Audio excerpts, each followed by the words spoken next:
नमस्कार मित्रों, आइए सुनते हैं भगवान विष्णु की पावन कथा, जिसको सच्चे मन से सुनने से भगवान विष्णु आपकी सारी मनोकामनाओं को पूर्ण कर देंगे। अगर आपके घर में कोई परेशानियाँ या बाधाएं आ रही हैं, तो इस कथा को श्रवण करने मात्र से आपकी सारी परेशानियाँ और कष्ट भगवान विष्णु अवश्य पूर्ण करते हैं। आइए इसी सच्ची श्रद्धा और विश्वास के साथ इस पावन कथा की शुरुआत करते हैं। ओम बृहस्पति देवाय नमः। प्राचीन समय की बात है। भारत में एक राजा राज्य करता था। वह बड़ा प्रतापी तथा दानी था। वह नित्य प्रतिदिन मंदिर में भगवत दर्शन करने जाता और ब्राह्मण तथा गुरु की सेवा किया करता था। उसके द्वार से कभी कोई निराश होकर नहीं लौटता था। प्रत्येक गुरुवार को व्रत रखता एवं पूजन करता था। हर दिन गरीबों की सहायता करता था। परंतु यह सब बातें उसकी रानी को अच्छी नहीं लगती थी। वह न व्रत करती, न किसी को भी एक पैसा दान में देती। वह राजा से भी ऐसा करने को मना किया करती। एक समय की बात है, राजा शिकार खेलने वन को चले गए। घर पर रानी और दासी थी। उस समय गुरु बृहस्पति देव साधु का रूप धारण कर राजा के दरवाजे पर आए और भिक्षा मांगी। तो रानी कहने लगी, हे साधु महाराज, मैं इस दान और पुण्य से तंग आ गई हूँ। मेरे से तो घर का कार्य ही समाप्त नहीं होता है। अतः आप इस प्रकार की कृपा करें कि यह सब धन नष्ट हो जाए और मैं आराम से रह सकूं। साधु बोले, देवी, तुम तो बड़े विचित्र हो। संतान और धन से कोई दुखी नहीं होता है। पापी भी पुत्र और धन की इच्छा करता है। अगर आपके पास अधिक धन है तो भूखे मनुष्यों को भोजन कराओ, प्याऊ लगवाओ, ब्राह्मणों को दान दो, कुआं, तालाब, बाग, बावड़ी, बगीचे आदि का निर्माण कराओ, निर्धन मनुष्यों की कुंवारी कन्याओं का विवाह कराओ। इससे आपका कुल और आपका नाम बढ़े, स्वर्ग की प्राप्ति हो तथा पितृ प्रसन्न हो। मगर वह रानी इन बातों से खुशी नहीं हुई। उसने कहा, हे साधु महाराज, मुझे ऐसे धन की आवश्यकता नहीं जिसको रखने उठाने में ही मेरा सारा समय नष्ट हो जाए। अब आप इस प्रकार की कृपा करें कि यह सब धन नष्ट हो जाए और मैं आराम से रह सकूं। साधु ने कहा, यदि तुम्हारी ऐसी ही इच्छा है तो ऐसा ही होगा। जैसा मैं बताता हूँ तुम वैसा करना। बृहस्पतिवार के दिन घर को गोबर से लीपना, अपने केशों को धोना, केशों को धोते समय स्नान करना, भोजन में मांस मदिरा खाना, कपड़ा धोबी के यहाँ डालना, राजा से कहना कि वह हजामत करवाए। इस प्रकार 7 बृहस्पतिवार करने से तुम्हारा सारा धन नष्ट हो जाएगा। यह कहकर साधु महाराज रूपी बृहस्पति देव वहाँ से अंतर्धान हो गए। रानी ने साधु के कहने अनुसार वैसा ही किया। 3 बृहस्पतिवार ही बीते थे कि राजा के समस्त धन संपत्ति नष्ट हो गई। भोजन के लिए दोनों समय तरसने लगे तथा सांसारिक भोगों से दुखी रहने लगे। तब राजा ने अपनी रानी से कहा, रानी, तुम यहाँ पर रहो, मैं दूसरे देश को जाते हूँ, क्योंकि यहाँ पर मुझे सभी मनुष्य जानते हैं, इसलिए मैं कोई कार्य नहीं कर सकता हूँ। देश चोरी परदेश भी बराबर है। ऐसा कहकर राजा परदेश चला गया। वहाँ जंगल में जाकर लकड़ी काटता, शहर में बेचता, इस तरह जीवन व्यतीत करने लगा। इधर राजा के बिना रानी और दासी दुखी रहने लगी।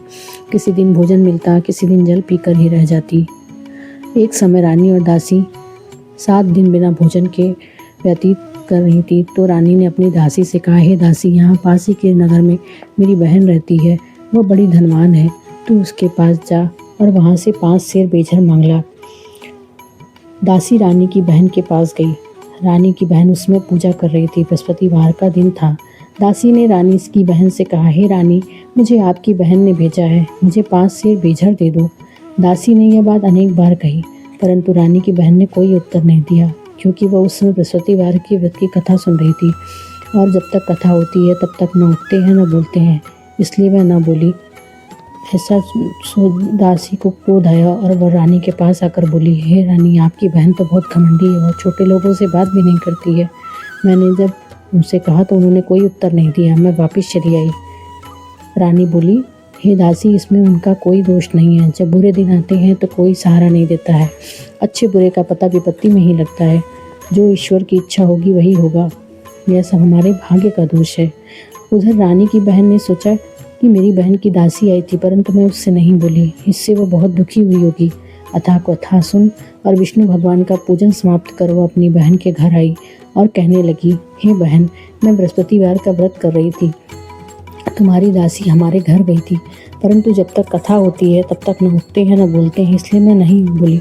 कहो दासी क्यों गई थी? रानी बोली, बहन वैसे तुमसे कोई बात छिपी नहीं है, हमारे घर में अनाज नहीं था, इसी कारण मैंने दासी को तुम्हारे घर 5 से बेचर लेने के लिए भेजा था। रानी की बहन बोली, बहन देखो बृहस्पति भगवान सबकी मनोकामना पूरी करते हैं, शायद तुम्हारे घर में भी अनाज रखा हो। यह सुनकर दासी घर के अंदर गई और उसको वहाँ एक घड़ा बेजर का भरा मिल गया। दासी बहुत प्रसन्न हुई और उसने रानी को आकर बोला, हे रानी देखो वैसे हमको अन्न नहीं मिलता तो हम रोजी व्रत किया करते हैं, क्यों ना इनसे व्रत की कथा और विधि पूछ ली जाए तो हम भी किया करें। दासी के कहने पर रानी ने अपनी बहन से बृहस्पतिवार व्रत के बारे में पूछा। उसकी बहन ने बताया, हे रानी बृहस्पतिवार को सूर्योदय से पूर्व उठकर स्नान करके बृहस्पतिवार का व्रत करना चाहिए, लेकिन उस दिन सर नहीं धोना चाहिए। बृहस्पतिवार के व्रत में चने की दाल और गुड़ से विष्णु भगवान का केले की वृक्ष की जड़ से पूजन करें, दीपक जलाएं तथा कथा कहें और सुने। उस दिन एक ही समय भोजन करें, भोजन पीले खाद्य पदार्थ का करें। इस प्रकार करने से गुरु भगवान प्रसन्न होते हैं, अन्न पुत्र धन देते हैं। इस तरह व्रत और पूजन की विधि बताकर रानी की बहन अपने घर लौट गई। रानी और दासी दोनों ने निश्चय किया कि बृहस्पतिवार भगवान का पूजन जरूर करेंगी। 7 दिन बाद जब बृहस्पतिवार आया तो उन्होंने व्रत रखा। गुड़साल में जाकर गुड़ और चना बीन लाई तथा उसकी दाल से केले की जड़ में भगवान विष्णु का पूजन किया। अब भोजन पीला कहाँ से आए, दोनों बड़ी दुख हुई, परंतु उन्होंने व्रत किया था, इस कारण बृहस्पति देव प्रसन्न थे और वो एक साधारण व्यक्ति के रूप में 2 थालों में सुंदर पीला भोजन लेकर आए और दासी को देकर बोले, यह तुम दोनों के लिए भोजन है। दासी भोजन पाकर बड़ी प्रसन्न हुई, रानी से बोले, रानी जी भोजन कर लो। रानी को भोजन के विषय में कुछ भी पता नहीं था, इसलिए वह दासी से बोली, जा तू ही भोजन कर, क्यों तुम्हारी बैठ में हंसी उड़ाती है। दासी बोलने लगी, वह व्यक्ति हमें भोजन दे गया है। रानी कहने लगी, वो भोजन तेरे लिए ही दे गया, तू ही भोजन कर। दासी ने कहा, वह व्यक्ति हम दोनों के लिए 2 थालों में भोजन दे गया है, इसलिए मैं और आप दोनों साथ साथ भोजन करेंगे। फिर दोनों ने गुरु भगवान को नमस्कार कर भोजन प्रारंभ किया। उसके बाद से वे प्रत्येक बृहस्पतिवार को गुरु भगवान का व्रत और पूजन करने लगी। बृहस्पति भगवान की कृपा से उनके पास धन हो गया, परंतु रानी फिर पहले की तरह आलस्य करने लगी। तब दासी बोली, देखो रानी, तुम पहले भी इस प्रकार आलस्य करती थी, तुम्हें धन के रखने में कष्ट होता था, इस कारण सभी धन नष्ट हो गया। अब गुरु भगवान की कृपा से धन मिला है तो तुम्हें आलस्य होता है। बड़ी मुसीबतों के बाद हमने यह धन पाया है, इसलिए हमें दान पुण्य करना चाहिए। भूखे मनुष्यों को भोजन कराओ, प्याऊ बनवाओ, मंदिर पाठशाला बनवाओ, बाग बावड़ी का निर्माण कराओ, कुंवारी कन्याओं का विवाह कराओ। धन को शुभ कार्यों में खर्च करो, जिससे तुम्हारे कुल का यश बढ़े तथा स्वर्ग की प्राप्ति हो और पितृ प्रसन्न हो। दासी की बात मानकर रानी ने इसी प्रकार के कर्म करने आरंभ किए, जिससे उसका काफ़ी यश फैलने लगा। एक दिन दासी और रानी आपस में विचार करने लगी, न जाने राजा किस दशा में होंगे, उनकी कोई खोज खबर नहीं। गुरु भगवान से उन्होंने प्रार्थना की और भगवान ने रात्रि में राजा को स्वप्न में कहा, हे राजा उठ, तेरी रानी तुझको याद करती है, अब अपने देश को लौट जा।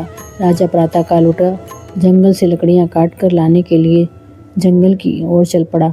जंगल से गुजरते हुए वह सोचने लगा, रानी की गलती से कितने दुख भोगने पड़े, राजपाट छोड़कर उसे जंगल में आकर रहना पड़ा। जंगल से लकड़ियाँ काट कर उन्हें बेचकर गुजारा करना पड़ा। उसी समय जंगल में बृहस्पति देव एक साधु के रूप में आए और राजा के पास आकर बोले, हे लकड़हारे, तुम इस सुनसान जंगल में किस चिंता में बैठे हो। यह सुन राजा के नेत्रों में जल भर आया और साधु की वंदना कर बोले, हे प्रभु, आप तो सब कुछ जानने वाले हो। इतना कहकर राजा ने साधु को अपनी संपूर्ण कहानी बतला दी। महात्मा दयालु होते हैं। वे राजा से बोले, हे राजा, तुम्हारी पत्नी ने बृहस्पति देव का अपराध किया था, जिस कारण तुम्हारी यह दशा हुई है। अब तुम किसी प्रकार की चिंता मत करो, भगवान तुम्हें पहले से अधिक धन देंगे। देखो, तुम्हारी स्त्री ने भी गुरुवार का व्रत आरंभ कर दिया है। अब तुम भी बृहस्पतिवार का व्रत करके चने की दाल, गुड़ जल के लोटे में डालकर केले भगवान विष्णु का पूजन करो, फिर कथा कहो और सुनो। भगवान तुम्हारी सब कामनाओं को पूर्ण करेंगे। साधु को प्रसन्न देखकर राजा बोला, हे प्रभु, मुझे लकड़ी बेचकर इतना पैसा नहीं मिलता कि मैं भोजन करने के उपरांत कुछ बचा सकूं। मैंने रात्रि में अपनी रानी को व्याकुल देखा, मेरे पास कुछ भी नहीं जिससे उसकी खबर तो मंगा सकूं। फिर कौन सी कथा कहूँ या सुनूं, मुझे कुछ भी मालूम नहीं है। साधु ने कहा, हे राजा, तुम किसी प्रकार की चिंता मत करो। बृहस्पतिवार के दिन तुमको रोजाना की तरह लकड़ियाँ लेकर शहर में जाओ। तुम्हें रोज से दुगना धन प्राप्त होगा, जिससे तुम भली भांति भोजन भी कर लोगे तथा पूजा का सामान भी आ जाएगा। बृहस्पतिवार की कथा इस प्रकार है। प्राचीन काल में एक बहुत ही निर्धन ब्राह्मण था। उसकी कोई संतान नहीं थी। उसकी स्त्री बहुत ही मलिनता के साथ रहती थी। वह न स्नान करती, न किसी देवता का पूजन करती। प्रातः उठते ही सर्वप्रथम भोजन करती, बाद में कोई अन्य कार्य करती, जिससे ब्राह्मण देवता बड़े दुखी रहते थे। बंटी को बहुत समझाते किंतु कोई परिणाम न निकलता। भगवान की अनुकंपा से उस एक समय उन ब्राह्मण की पत्नी गर्भवती हुई और 10वें महीने एक सुंदर कन्या का जन्म हुआ। निर्धन ब्राह्मण कन्या के जन्म से बहुत दुखी हुए। धीरे धीरे ब्राह्मण की कन्या बड़ी होने लगी। बचपन से ही उस कन्या की रुचि भगवान विष्णु की पूजा में थी। वह प्रातः उठते ही सर्वप्रथम भगवान विष्णु की पूजा करती, उसके बाद स्कूल जाती और पाठशाला जाते में मुट्ठी में जौ भर के ले जाती और रास्ते में थोड़े थोड़े जौ गिराती जाती थी। जब वो पाठशाला से घर लौटती तो जौ के दाने सोने के हो जाते थे और लड़की सभी सोने के दाने बीन लाती थी। एक दिन जब वो सोने के दानों को साफ कर रही थी तो उसकी माँ ने कहा, बेटी, सोने के जौ को फटकने के लिए सोने का सूप भी होना चाहिए। अगले दिन बृहस्पतिवार था। उसने भगवान बृहस्पति देव से पूजा की और प्रार्थना करते हुए कहा, हे भगवान, यदि मैंने आपकी पूजा सच्चे मन से की हो तो मुझे सोने का सूप दे दो। भगवान बृहस्पति देव ने उसकी मनोकामना पूरी करने का वचन दिया। पाठशाला से लौटते समय रास्ते में उसे एक सोने का सूप पड़ा हुआ मिला। घर लौटकर सोने का सूप अपनी माँ को दिखाकर वह सोने के दाने साफ करने लगी। उसी समय नगर का राजकुमार उस रास्ते से होकर गुजर रहा था। उस सुंदर लड़की को सोने के सूप में जौ साफ करते देखकर उस पर मोहित हो गया। महल में लौटकर राजकुमार ने राजा से उस लड़की से विवाह करने की इच्छा प्रकट की।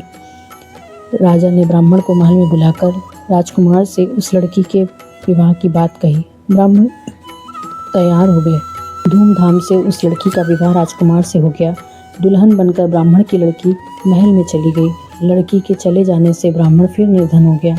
उसे कई दिन भोजन भी नहीं मिलता था। वह बहुत दुखी होकर ब्राह्मण एक दिन अपनी लड़की के पास गया। अपने पिता से निर्धनता का समाचार सुनकर उसे बहुत सा धन देकर पिता को विदा किया। उस दिन से ब्राह्मण के दिन कुछ दिन तो आराम से गुजर गए, लेकिन जल्द ही फिर भूख को मरने की हालत हो गई। ब्राह्मण अपनी लड़की से धन लेने के लिए फिर महल में पहुंचा। लड़की ने पिता की बुरी हालत देखकर कहा, पिताजी, आखिर आप कब तक मुझसे धन लेकर अपना जीवन यापन करेंगे? आप कोई ऐसा उपाय क्यों नहीं करते जिससे आपका घर धन संपत्ति से भर जाए?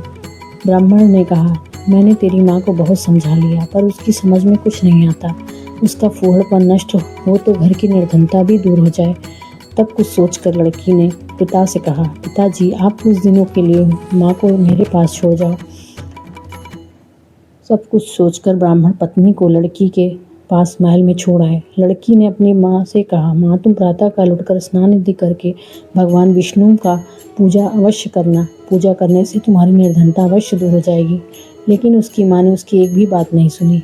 वह क्रोधित होकर लड़की ने अपने माँ को एक कक्ष में बंद कर दिया। सूर्योदय के समय माँ को उठाकर जबरदस्ती उसे स्नान कराया और फिर मंदिर में ले जाकर भगवान बृहस्पति देव की पूजा कराई। कुछ दिनों तक ऐसा करने से माँ की बुद्धि में परिवर्तन हुआ और वह स्वयं बृहस्पतिवार का व्रत रखने लगी। उसके व्रत रखने से ब्राह्मण के घर में भगवान विष्णु की अनुकंपा से धन की वर्षा होने लगी। दोनों पति पत्नी धन संपत्ति पाकर आनंद पूर्वक जीवन यापन करते हुए विष्णु धाम को चले गए। लकड़हारा बने राजा ने उन साधु से भगवान विष्णु की यह कथा सुनकर बृहस्पतिवार का व्रत करके भगवान विष्णु की पूजा की। उस दिन से उसके सभी क्लेश दूर हो गए। लेकिन अगले बृहस्पतिवार को काम काज में अधिक व्यस्त रहने के कारण उसने भगवान बृहस्पति देव जी का व्रत नहीं किया। भगवान बृहस्पति देव लकड़हारे से क्रोधित हो गए और उसे भूल की सजा दी। उस दिन नगर के राजा ने नगर में घोषणा करके सबको सूचित किया, प्रत्येक नागरिक मेरे महल में भोजन करने आए। जो नहीं आएगा उसे अपराधी मानकर भारी दंड दिया जाएगा। लकड़हारा बने राजा ने उस नगर के राजा की घोषणा तो सुनी, किंतु जंगल से लकड़ी काट कर लाने और उन्हें बेचने में देर हो जाने के कारण वह समय पर महल में भोजन करने नहीं जा सका। अतः राजा के सैनिक लकड़हारे को पकड़कर महल में ले गए। राजा ने उसे महल के कक्ष में बैठाकर भोजन कराया। उस कक्ष में खूंटी पर रानी का सोने का हार लटका हुआ था। लकड़हारा अकेले उस कक्ष में भोजन कर रहा था। तभी उसने एक आश्चर्यजनक घटना देखी। देखते ही देखते वह खूंटी हार को निगल गई। थोड़ी देर बाद राजा ने हार को गायब देखा तो लकड़हारे को कारावास में डलवा दिया। लकड़हारा मन ही मन अपने भाग्य को कोसने लगा। तभी उसे जंगल में मिले साधु का स्मरण हो आया। थोड़ी देर में भगवान बृहस्पति देव सन्यासी के रूप में उसके सामने प्रकट हुए और कहा, हे लकड़हारे, तूने भगवान बृहस्पति देव की पूजा नहीं की, इसी कारण तुम्हें कष्ट हुआ है। लेकिन अब चिंता मत कर, बृहस्पतिवार के दिन कारागार के दरवाजे पर तुम्हें कुछ पैसे पड़े हुए मिलेंगे। उन पैसों से भगवान बृहस्पति देव का व्रत करके उनकी पूजा करोगे तो तुम्हारे सभी दुख नष्ट हो जाएंगे। बृहस्पतिवार के दिन दरवाजे पर पड़े मिले पैसों से चने और गुड़ मंगाकर लकड़हारे ने बृहस्पतिवार की व्रत की कथा कही तो भगवान बृहस्पति देव ने प्रसन्न होकर उस नगर के राजा को स्वप्न में लकड़हारे को कारागार से मुक्त करने को कहा। सुबह राजा ने अपने कक्ष में आकर देखा तो खूंटी पर रानी का हार टंगा हुआ था। राजा ने लकड़हारे को मुक्त कर दिया और उसे धन और आभूषण देकर विदा किया।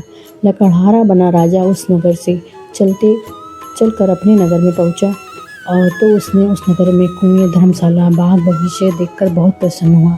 राजा ने किसी से पूछा, ये कुएं धर्मशालाएं किसने बनवाई है? सबने उसे बताया कि ये सब रानी और दासी ने बनवाए हैं।